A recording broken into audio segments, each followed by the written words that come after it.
জি আসিফকে যারা অন্যায় করেছে তারা যাতে শাস্তি পায় এর জন্য আমাদের অবস্থান থেকে আমরা চেষ্টা করব, যতটুকু সম্ভব আমরা চেষ্টা করব যাতে দেশের আইন অনুযায়ী আপনারা যাদের সঠিক বিচার জি জি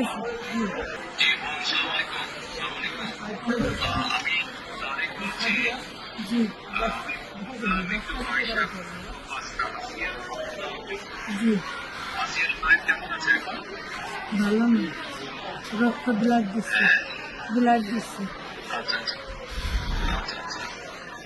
আমি আমাদের ওখানে যারা নেতাকর্মী আছে, বেশ করে নয়ন আছে, ওদেরকে আমি বলেছি আমাদের নগরে যারা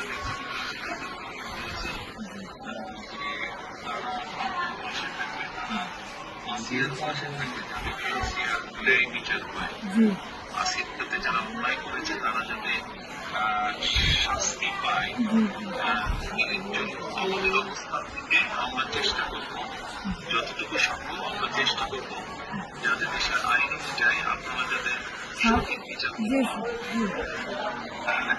একই সাথে আমি নয়নকে বলেছি যে আসিয়ার জন্য চিকিৎসার জন্য যেসব ব্যবস্থা নেওয়া সম্ভব সেই সব ব্যবস্থাগুলো আমরা চেষ্টা করবো আমাদের দলের অবস্থান থেকে। না ওই নয়ন ভাই খুব করেছে আমার জন্য।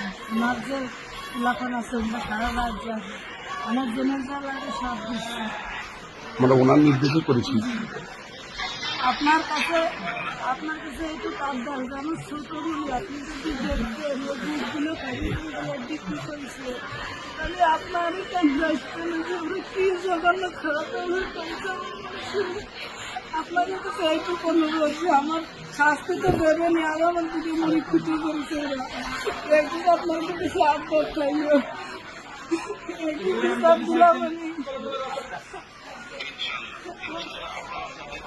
আমাদের অবস্থান থেকে আমরা চেষ্টা করবো যাতে আসিয়া বিচার সেই প্রচেষ্টা থাকবে। আপনি চিন্তা করবেন না, আসিয়ার চিকিৎসার জন্য যা কিছু প্রয়োজন আছে যদি কিছু মনে করেন আমাদেরকে জানাবেন। আচ্ছা ভাই আসবে আমার সাথে। আমাদের লোকজন সবাই নেতারা আপনার পাশে, আসিয়ার পাশে তারা থাকবে। জি আছে নয়ন ভাই, আপনি নয়ন ভাই আছে, আপনি আছেন, আপনি বসে দেখছেন। তারপরে আমার দেখতে কি যায়, আমি তো ওই দোয়াই করি যাতে আমার বুড়িটা বুড়ি ফেরত আসে। ইনশাল্লাহ টেনশন করবেন না, চিন্তা করবেন না, দেশের মানুষ আপনার পাশে আছে। দেখতেছি তো আমি। আচ্ছা আচ্ছা আর দোয়া করবেন আমি। ইনশাল্লাহ দোয়া করি ভালো। আসসালামু আলাইকুম। জি স্যার, আসসালামু আলাইকুম স্যার। আসসালামু আলাইকুম। আসসালামু আলাইকুম। আবার কার সাথে কথা বললেন?